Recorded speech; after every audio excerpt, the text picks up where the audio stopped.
प्रिय विद्यार्थियों नमस्कार। हमारे यूट्यूब चैनल आकृष्ट क्लासेस पर आपका स्वागत है। आज हम 7.3 एक्सरसाइज के बारे में बात करेंगे। 7 एक्सरसाइज क्या है, 7.3 में क्या क्या क्वेश्चन कैसे कैसे आते हैं, उन पर हम आज चर्चा करेंगे। तो 7.3 एक्सरसाइज में पहला क्वेश्चन दिया है आपका, त्रिभुज ए बी सी व पी क्यू आर समरूप त्रिभुज हैं। क्या है भैया? पी क्यू आर क्या है, ए बी सी के समरूप है। और ए बी आपको दे रखा है 1.4 सेंटीमीटर और उसकी संगत भुजा आपको दे रखी है पी क्यू। संगत भुजा पी क्यू दे रखा है 1.6 सेंटीमीटर। तो इन त्रिभुजों के क्या दिया है भैया, इन त्रिभुजों के क्षेत्रफलों का अनुपात ज्ञात कीजिए। भैया 7.3 एक्सरसाइज में जितने भी क्वेश्चन हैं सारे एक ही टाइप पर आधारित हैं। क्या है कि उनका क्षेत्रफलों का अनुपात दिया होगा तो आपको कोई ना कोई भुजा ज्ञात करने को बोलेगा, या फिर दो भुजाएं दी होंगी जैसे यहाँ पी क्यू और ए बी दिया है और उनका क्षेत्रफलों का अनुपात पूछ रहा है। अगर इस प्रकार के क्वेश्चन दिए हुए हों भैया तो हम सबसे पहले क्या करते हैं, ध्यान देंगे। दो आपको त्रिभुज दिए हुए हैं, एक ये त्रिभुज और एक ये त्रिभुज। इसमें एक विशेष फार्मूला ये ध्यान रखना है आपको कि सबसे पहली बात आपको दो भुजाएं दी हुई हैं और ये चीज़ कहा गया कि ये दोनों त्रिभुज आपके क्या हैं, समरूप हैं। अगर ऐसा होता है कि जब दो त्रिभुज आपस में समरूप होते हैं तो उनका ध्यान ही रखना है, तो उनके क्षेत्रफलों का जो अनुपात होगा उनकी संगत भुजाओं के अनुपात के वर्ग के बराबर होता है। भैया जो त्रिभुज होंगे, जैसे एक त्रिभुज ए बी सी लिया, इसका क्षेत्रफल हमने निकाला, और भैया एक त्रिभुज हमने पी क्यू आर लिया, इसका क्षेत्रफल निकाला, और इन दोनों क्षेत्रफलों का अनुपात जो निकाला वो ध्यान ये रखना है कि इसकी एक भुजा अगर ए बी ले रहे हैं तो यहाँ पर पी क्यू लेंगे, यहाँ बी सी ले रहे हैं तो क्यू आर लेंगे। ठीक है, इस तरीके से मतलब संगत भुजाएं लेंगे। तो संगत भुजाओं का अनुपात करेंगे मतलब बटे में करेंगे और उनका वर्ग करेंगे, वो उनका वर्ग इन दोनों के क्षेत्रफलों के अनुपात के क्या होगा, बराबर होगा। यही मेन पॉइंट है। तो भैया यहाँ पूछा है आपसे क्षेत्रफलों का अनुपात आप क्या कीजिए, ज्ञात कीजिए। जब भी आपसे कहा जाए क्षेत्रफलों का अनुपात ज्ञात कीजिए तो उनकी कोई दो संगत भुजाएं, जैसे इसमें दो संगत भुजाएं कौन सी ले लेंगे, 1.6 मतलब पी क्यू लेंगे, और संगत भुजाएं ए बी मतलब ए बी और पी क्यू का अनुपात लेंगे। पी क्यू का अनुपात और ए बी और पी क्यू का अनुपात का वर्ग करेंगे और जो भी आएगा भैया वो क्षेत्रफलों के अनुपात के बराबर होगा। तो ए बी की वैल्यू ध्यान में रखेंगे, जो कुछ ऊपर रखेंगे, जो भुजा ऊपर रखेंगे उसके जस्ट सम्मुख क्षेत्रफल भी वही होना चाहिए। जैसे यहाँ ए बी भुजा लिया तो ए बी सी वाला त्रिभुज ऊपर है, यहाँ पी क्यू भुजा नीचे लिया तो पी क्यू आर वाला त्रिभुज नीचे है। तो ध्यान ये रखना। तो ए बी की वैल्यू 1.4 और पी क्यू की वैल्यू 1.6 रख के इसका होल स्क्वायर कर दिया, और 14 और 16 इसको हम काटेंगे और इसका स्क्वायर करेंगे तो मतलब 49 और 64 आ जाएगा। तो इनके क्षेत्रफलों का अनुपात क्या आएगा, 49 और 64। इस प्रकार से क्वेश्चन नंबर 1 खत्म। क्वेश्चन नंबर सेकंड की ओर चलते हैं। क्वेश्चन नंबर सेकंड हमारा कह रहा है कि यदि दो त्रिभुज आपस में समरूप हैं तो त्रिभुज ए बी सी का क्षेत्रफल व डी ई एफ का क्षेत्रफल दिया है। बी सी एक भुजा दी है तो ई एफ आप ज्ञात कीजिए। ध्यान रखिए भैया, जब दो त्रिभुज आपके समरूप दे दिए और दो त्रिभुजों के क्षेत्रफलों का क्षेत्रफल दे दिए और एक भुजा दे दी, तब आपको ज्ञात ई एफ करना। करेंगे क्या भैया, जब दो त्रिभुज आपस में समरूप होते हैं तो उनके क्षेत्रफलों का अनुपात उनकी संगत भुजाओं के अनुपात के वर्ग के बराबर होता है। यही फार्मूला आप लगाएंगे भैया। जैसे ये फार्मूला आप लगाएंगे तो ध्यान आपको ये देना है कि क्षेत्रफलों का अनुपात दिया है 9:16, मतलब क्षेत्रफल दिया है 9 और 16 तो 9/16 कर देंगे। एक भुजा आपको दी है 2.1 तो उसका स्क्वायर बटे में ई एफ का स्क्वायर। अब इसे जब सॉल्व करेंगे तो ये 9/16 एज इट इज लिख दिया, और 21 से हम 441 होता है। एक अंक के बाद पॉइंट था तो यहाँ पर दो अंक के बाद पॉइंट लगा दिया और ई एफ का स्क्वायर ऐसे लिखा। अब इसका क्रॉस मल्टीप्लाई करा देंगे भैया। क्या कराएंगे, क्रॉस मल्टीप्लाई। जैसे भैया इसका क्रॉस मल्टीप्लाई कराएंगे तो E F square is equal to आ जाएगा 4.41 इंटू 16/6। इसको जब सॉल्व करेंगे भैया तो E F is equal to 2.8 centimetre आ जाएगा।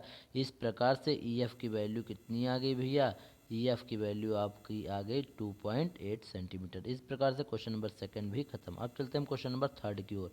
क्वेश्चन नंबर थर्ड आपका कह रहा है कि यदि भैया त्रिभुज आपका ए बी सी व डी ई एफ आपस में समरूप हैं, यदि त्रिभुज का एक ए बी सी त्रिभुज का क्षेत्रफल 36 दिया है और डी ई एफ त्रिभुज का क्षेत्रफल 64 दिया है, डी ई की लंबाई दी है 6.2, तो ए बी की लंबाई आप ज्ञात कीजिए।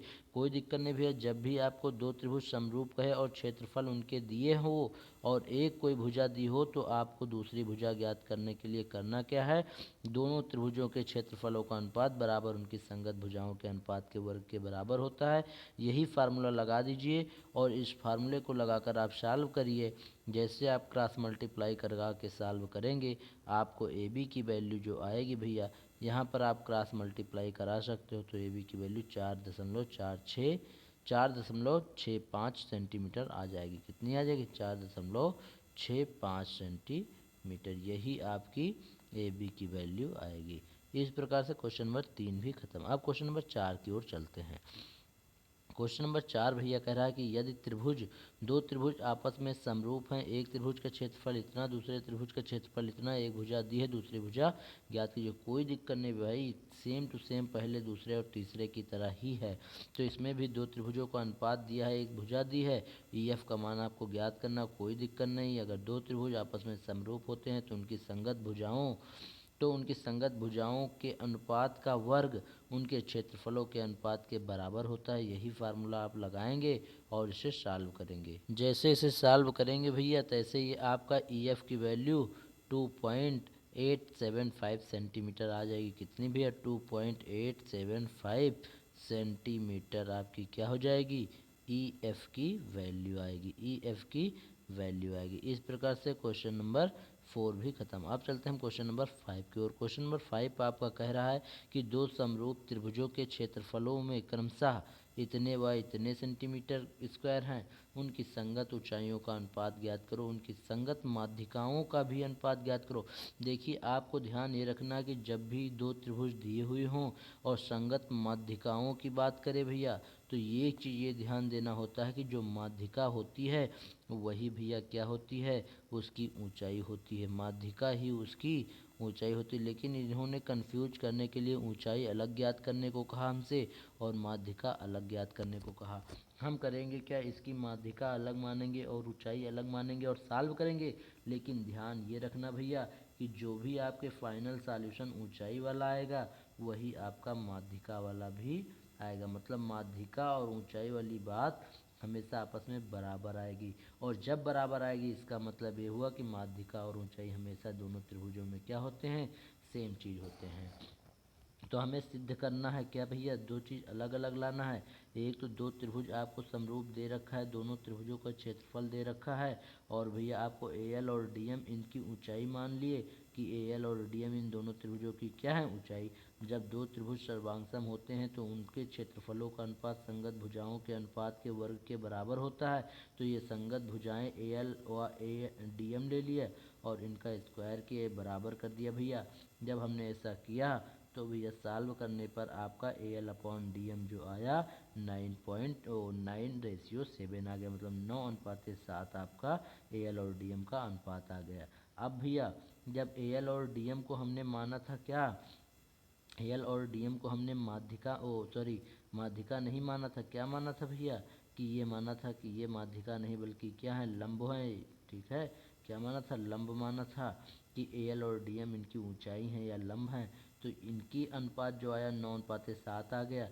अब भैया इसी प्रकार से हम दूसरा एक त्रिभुज बना लेंगे, दो त्रिभुज आपस में, और इन त्रिभुजों में ए एल और डी एम की जगह अब ए पी और डी क्यू हमने मान लिया कि ये इनकी माध्यिका हैं। क्या है भैया, माध्यिका। पहले उधर जो चित्र बना था, यहाँ पर देखिए बहुत ध्यान से चित्रों को ध्यान दीजिए।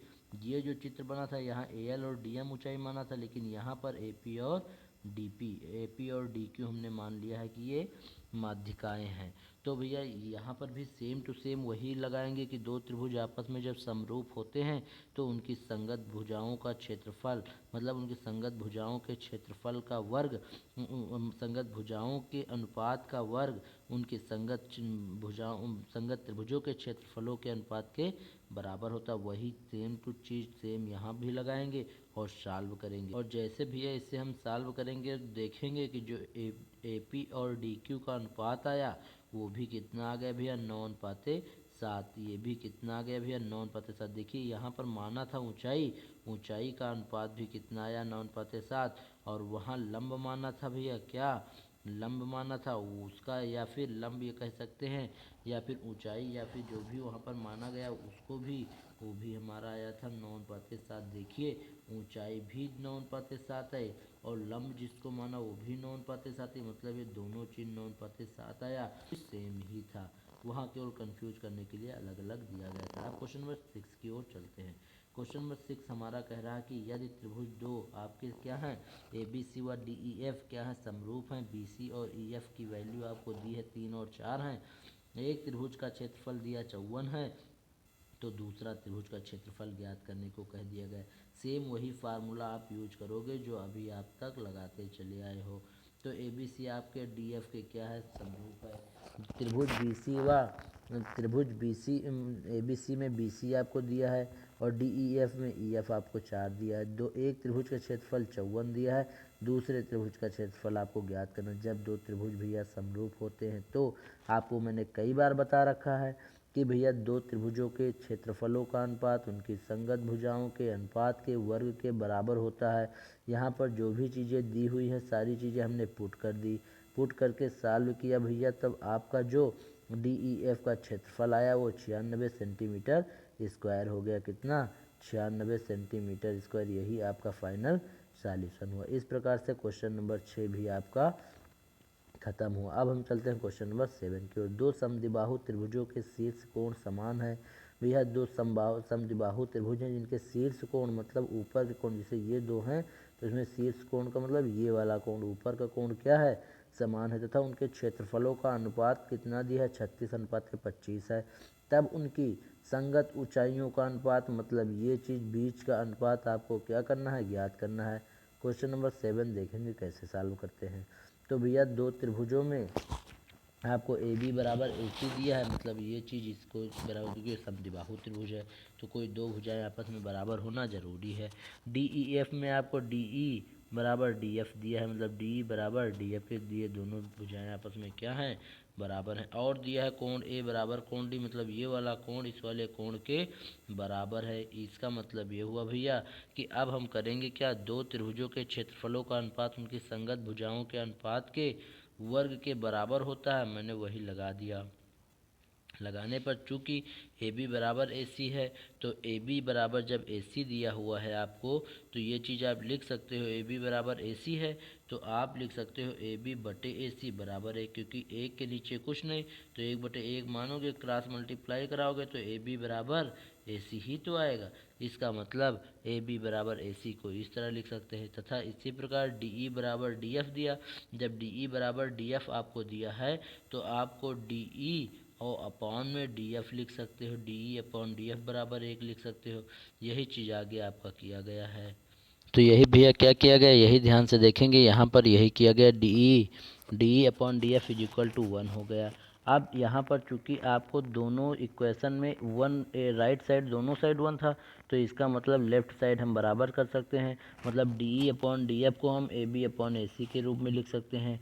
और जब भैया ये इसका जब 1 अपॉन कर लेंगे, मतलब ए बी अपॉन ए सी को, जैसे यहाँ ए बी अपॉन ए सी है तो इसको ए सी अपॉन, मतलब इसे क्रॉस मल्टीप्लाई करा के हम बदल देंगे, तो A B upon D F लिख सकते हैं, इसको नीचे ले आए और ए सी अपॉन क्या कर दिए, ए सी अपॉन डी एफ कर दिए, ये चीज़ आपस में बराबर हो जाएगा। तो और कोण ए बराबर कोण डी आपको क्वेश्चन में दे रखा है, मतलब समरूपता कसौटी एस कसौटी द्वारा आपके ये दो त्रिभुज आपस में क्या हो गए, समरूप हो गए। जब भैया ये दो त्रिभुज आपस में आपके क्या हो गए, समरूप, तब आपको फिर रूल वही लगाना है कि जब दो त्रिभुज आपस में समरूप होते हैं तो उनके क्षेत्रफलों का अनुपात उनकी संगत भुजाओं के अनुपात के वर्ग के बराबर होता है।